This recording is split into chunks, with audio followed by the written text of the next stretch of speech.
How do you do, ladies and gentlemen, and teachers and boys and girls? I'm Julius Sumner Miller, and physics is my business.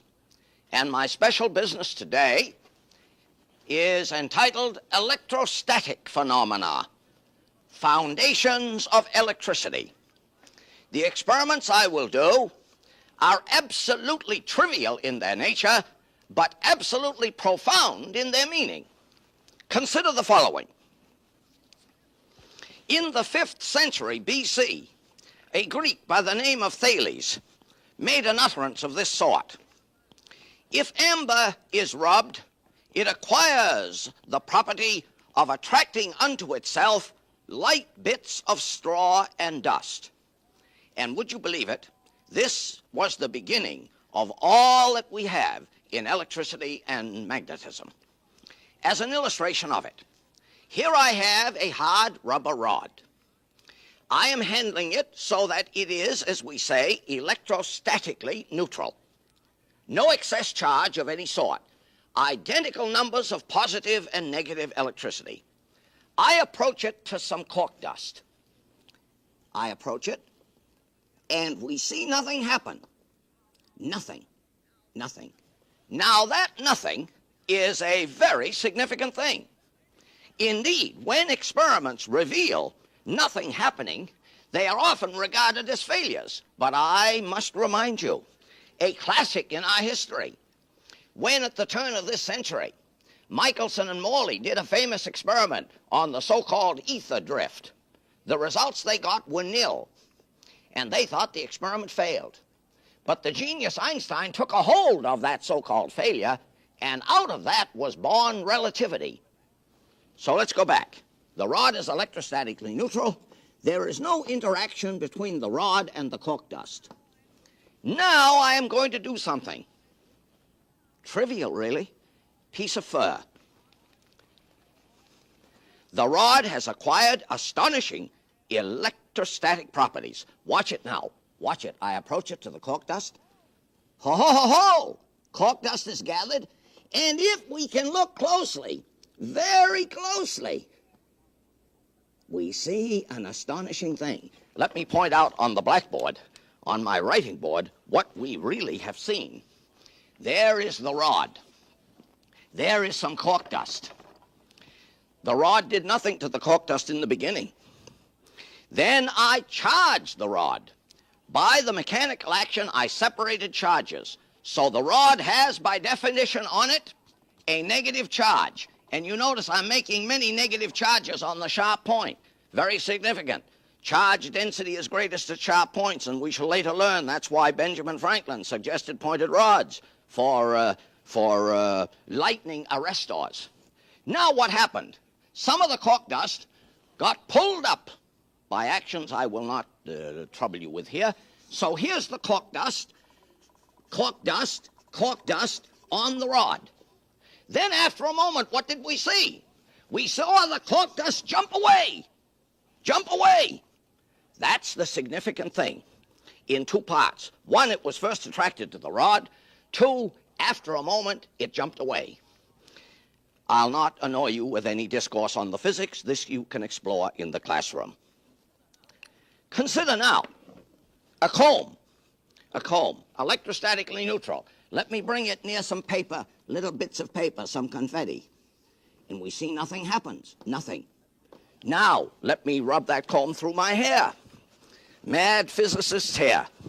Watch it now, watch it. Oh, notice, I must either be lifeless or of low voltage. Let me try this on here. Oh, why didn't this work? I think I know why it didn't work. My hair is a little damp, and water vapor is a very, very bad insulator. It's a good conductor. So, watch it now. Ha-ha, there we are. Some of the paper. A wonderful experiment which you can explore in the classroom. Now, we define the charge on the rubber rod rubbed with fur as negative. Similarly, if we rubbed a glass rod with silk, we would define the charge on the rod as positive. This is a point of departure. Now, I have an instrument called an electroscope. Let me draw it for you. a metal rod, a metal knob, a metal knob, a metal rod, and a sliver of light gold foil right there. Now, I am going to make this system electrostatically neutral. Notice I'm having a little trouble. The charges are so abundant here. The gold sliver lies close against the metal rod. Now I am going to rub the rubber rod on the cat's fur and approach. Watch.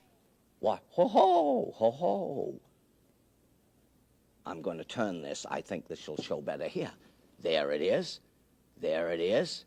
There it is. And the nearer I get, the greater the electrostatic forces. Now, I'm going to deposit some of this negative charge on that electroscope knob, and the electroscope is permanently charged. Except that, if you will give me your undivided attention, except that the charge will diminish as time goes because of radiation that produces ionization in this room. The charge will, as is sometimes said, leak off. Now that electroscope is charged negatively by conduction. Conduction. Negatively by conduction.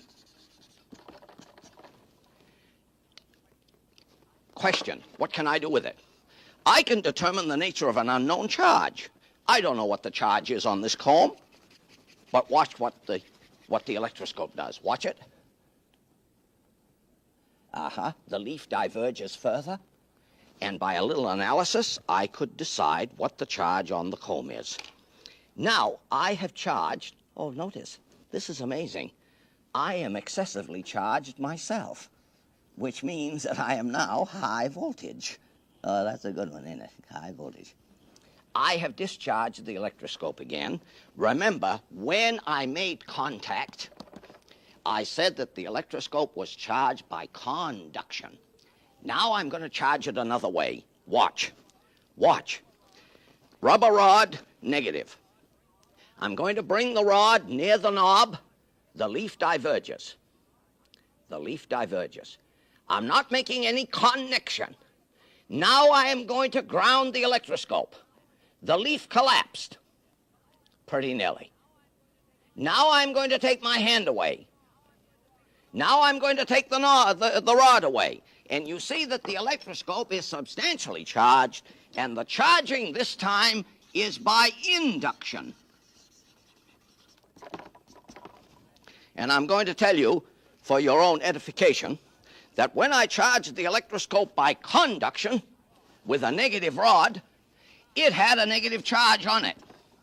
When I charged the electroscope by induction, it had an opposite charge. That is, it's now charged positively. I'm going to prove that. Watch. Proof. Watch it. Notice the leaf collapses. That proves to me that the charge there is positive. Now, another very dramatic thing. Here I have two little wads of paper. Can they be seen? Maybe seen better over here. Maybe seen better. Where are they? Yes, two little wads of paper. They are electrostatically neutral because I have touched them and grounded them. Now I'm going to approach them with a charged rod. Watch what happens. Watch what happens. I'm going to approach them with a charged rod. They will make connection with the charged rod because of induction. They will instantly acquire a charge like that on the rod. And watch their wonderful behavior. Watch it now. Watch. Watch it. There we are. They made instantaneous connection, and now they are rushing away with all fright from their kin, since like charges repel. Look at that. Isn't that fantastic?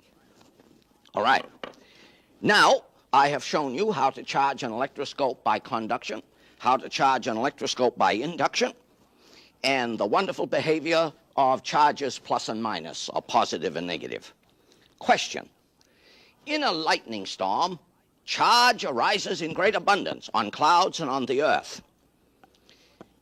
A good protection against electric fields, which arise from great charge density, is the following. You remember, when I have this electroscope, or one such, here is another one, with a leaf on it. If you get closely, you'll see there's a gold leaf. There it is, there it is. There it is. There it is. There it is, right?